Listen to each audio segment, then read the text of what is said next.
So as I engage students on campus, we do a little outreach table sometimes. One of the things I find is they don't really have a problem with God existing.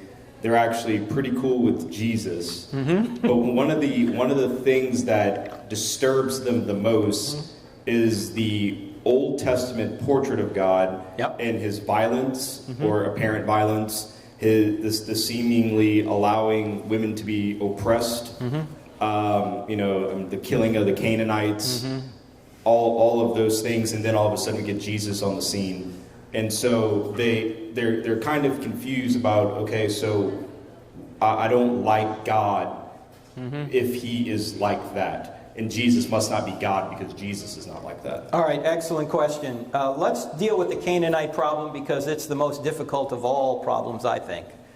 And the question is it immoral for God to kill the Canaanites? Because if you read the Old Testament, you get these periods where God is like, hey, kill these people, wipe them out. Now, when an atheist asks me this question, I normally stop and I ask them, if there is no God, why is any so-called Old Testament atrocity wrong? Because an atheist has no standard by which to judge anything objectively right or wrong.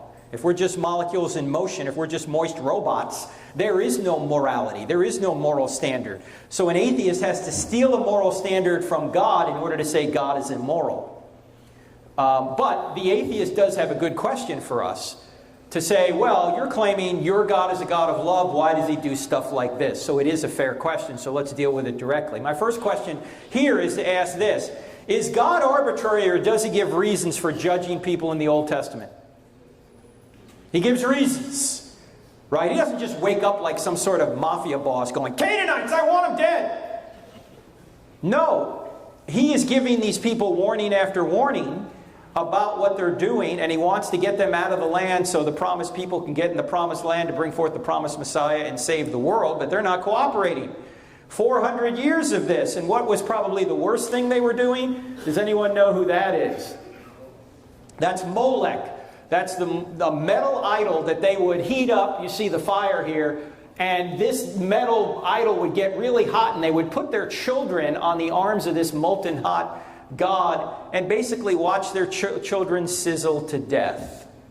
In fact, it's not just the Bible that talks about this. The Greek writer Plutarch, who lived in the late 1st or early 2nd century, writes about this. He says the drummers in the town would play their drums louder so the parents couldn't hear the screams of their own children as they're sacrificing their children to this idol Molech. Now, on every college campus I go to, an atheist will normally stand up and say, if there is a good God, why doesn't he stop evil in the world? Well, here's an instance where God does stop evil, and yet the atheists are complaining about it. You notice this? God's saying, you need to stop this. So why complain that God doesn't stop evil, but then complain when he does? Now, of course, they're going to say, well, God went too far. Why? Because now he's killing everybody, not just the adults who did this. Okay? Well, there's a couple of views on this. Paul 𝗠𝗘𝗏 from Palm Beach University wrote a book called, Palm Beach Atlantic, called Is God a Moral Monster? And 𝗠𝗏𝗏 believes that most, if not all, of the commands in the Old Testament that talk about killing everybody and wiping everybody out are what we call hyperbolic commands. Now, why does he think that? Well, say you go to Deuteronomy chapter 7. It says, wipe everybody out. And the very next verse says, and then don't intermarry with them. Well, how could you intermarry with people you've annihilated? You couldn't. 𝗠𝗏𝗏 thinks this is ancient Near East hyperbole. It's done many, like we do it with sports. We annihilated them. Well, no, they're not wiped off the face of the earth. It's just a way of expressing a strong defeat.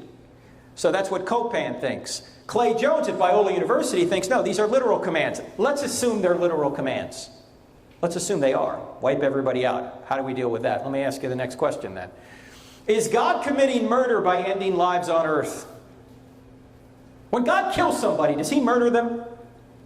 I mean, God's going to kill us all. If God exists, he's going to kill us all one day, right? Or he's going to pull his hand away, we're all going to die. Is that murder? Is it?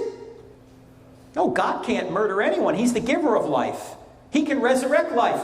We can murder because we're not the giver of life and we can't resurrect life, so it's wrong for us to kill people, but it's not wrong for God. It's not murder. He can resurrect people. In fact, God has the right to usher people into the next life, whether they are 2 years old or 82 years old. If Christianity is true, people don't die, they just change location.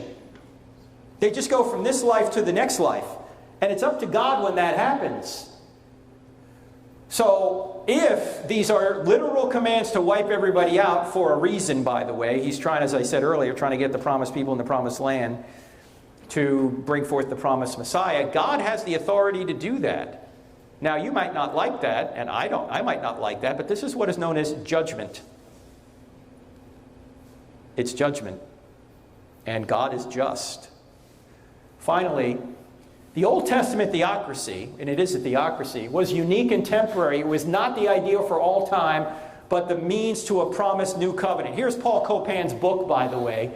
That's the book you want to get on this topic. Let me just read something he says here. He says, contrary to the common neo-atheist caricatures, the Old Testament laws weren't the permanent divine ideal for all persons everywhere. God informed his people that a new enduring covenant would be necessary. By the Old Testament's own admission, the Mosaic law was inferior and future-looking. The Old Testament, as I mentioned earlier, does not apply anymore. It only applied to Israel. In fact, the writer of Hebrews, in Hebrews chapter 8, verse 13, says the Old Covenant is obsolete. What's the Old Covenant? Everything in the law from the Ten Commandments all the way through the book of Deuteronomy.